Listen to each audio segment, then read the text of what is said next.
জামালপুরের নবাগত police super Syed Rafiqul ইসলামের সাথে সাংবাদিকদের মতবিনিময় সভা অনুষ্ঠিত হয়েছে। জামালপুর সদর থেকে লিটন বাবুর তথ্যচিত্রে দেখুন বিস্তারিত। সুষ্ঠু সুন্দর জামালপুর গড়ার লক্ষ্যে আজ বিকেলে জামালপুরের পুলিশ সুপার কার্যালয়ে নবাগত পুলিশ সুপার জনাব সৈয়দ রফিকুল ইসলামের সাথে ইলেকট্রিক, প্রিন্ট ও অনলাইন মিডিয়ার সাংবাদিকদের মতবিনিময় সভা অনুষ্ঠিত হয়। উক্ত মতবিনিময় সভায় জামালপুরকে শান্তিপূর্ণভাবে পরিচালিত করার জন্য সাংবাদিকদের সহযোগিতা কামনা করেন তিনি। আমরা সবাই জানি যে মানুষ যখন বিপদে পড়ে প্রথমে সে আল্লাহর নাম নেয়, দেন তারপরে সে পুলিশের কথা মনে করে।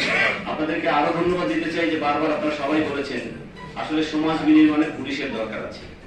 আমি মনে করি, আমি ব্যক্তিগতভাবে মনে করি আপনারা সাংবাদিক ভাই বোনেরা যারা আছেন, সমাজ বিনির্মাণে আপনাদের ভূমিকা অনস্বীকার্য।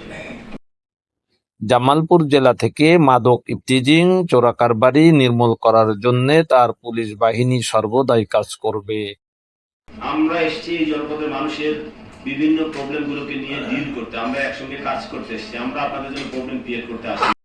অপরদিকে সাংবাদিকেরা যাতে নির্বিঘ্নে কাজ করতে পারে এজন্য পুলিশ মহোদয়ের সহযোগিতা কামনা করেন তারা। বিশেষ করে আজকে যারা যে সাংবাদিক ভাইরা এসেছেন, জামালপুর রাজনৈতিক সহাবস্থান ছিল এবং আজকে যে জামালপুরে শান্তিপ্রিয় জামালপুর বৈষম্য ছাত্র আন্দোলনের যে 5 তারিখের প্রেক্ষাপট, কোনো নিউজ প্রকাশের জন্য যদি পুলিশের কাছে তারা কোনো সহযোগিতা চায় সেটাও যেন সঠিকভাবে পাওয়া যায় সে আশাও রাখেন সাংবাদিকেরা। Bilal Hossain, Satyakantha news desk.